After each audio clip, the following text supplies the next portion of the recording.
Hi everyone, it's me again, Mrs. G. Today is another day and another mini vlog! Woo! At dahil nga may lakad kami ni ate ngayon, kasama ko si kuya, hinatid muna namin si Abigail, ang kanilang bunsong anak, dahil masayang-masaya siyang papasok dahil nandito si mama at papa niya na maghahatid sa kanya. Bago nga siya pumasok sa loob, nagpicture muna siya dito sa Welcome Back to School, Dear Santo Niñas. Same school din sa mga anak ko, dito rin kasi sila nag-aaral. So, bale, yung mga anak ko, 7:30 sila pumapasok hanggang 4:30 na yun ng hapon. Sa lunch naman nila, hindi ko na sila pinupuntahan dito. Pinapadala ko na sa kanila sa morning kapag nakapagluto ako ng kanilang baon sa lunch. Kapag hindi naman ako makapagluto sa morning, binabaunan ko na lang sila doon ng mga 10:30, iiwan ko lang kay kuya pa doon, tapos kukunin na lang ng mga anak ko sa guardhouse yung kanilang lunch. Sinasanay ko na din kasi silang hindi pinupuntahan sa school nila. So gusto ko matuto na sila habang lumalaki sila. Dahil grade 3 naman na yung panganay ko, grade 2 naman yung bunso ko. So gusto ko masasanay na silang dalawa na hindi pinupuntahan lagi sa school nila. At pagkarating nga dito sa classroom si Abigail, tignan nyo naman, inirapan pa niya ako. O diba, napaka-cute niyang bata. And andito na nga rin yung mga ibang classmates nila. Iniwan muna namin siya kasi nandyan naman si Ate Janet na magbabantay sa kanya. At dahil papunta nga kami ng Hordan, pupunta kami ng Trappist para mamili ng mga iuuwi ni ate sa Korea.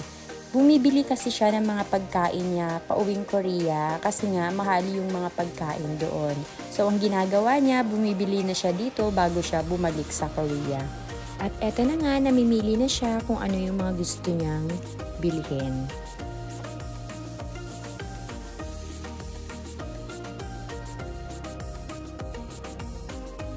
At pagpasok nga namin dito sa mismong Trappist, eto na talaga yung bubungad sa'yo. Yung mga mango bars nila, yung mga mango otap, yan talaga ay gawa lahat sa mangga. Meron din silang mga pastillas at marami pang mga pagpipilian na pasalubong dito.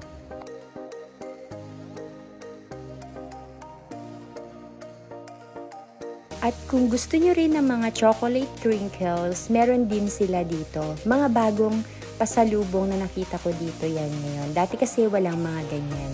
At meron din silang mga salabat. Kung gusto nyo din ng mga sweet and spicy bagoong, meron din sila. At meron din silang mga banana chips at mga mango chips. So napakadami talaga. Kapag pumunta ka dito ay talaga namang malilito ka kung anong bibilhin mo dahil napakaraming mabili na gawa ito sa mangga.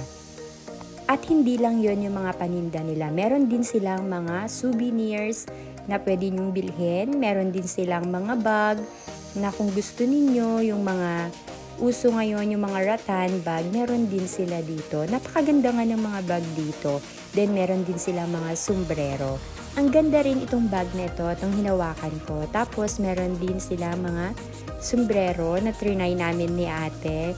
Trinay lang namin pero hindi kami bumili.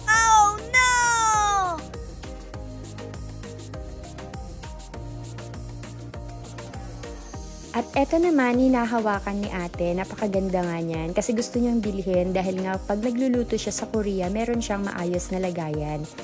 Tapos, komportable pa, nahahawakan niya. At para na din hindi siya mahihirapan sa napakadami niyang idinideliver na pagkain. At dahil meron din sila mga rosary, meron din sila mga bracelet kung gusto ninyong bumili.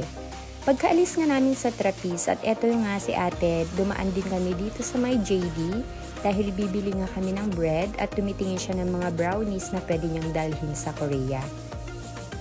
At marami pa siyang ibang gustong bilhin dito, so bumili na lang kami ng mga bread na gusto niyang kainin.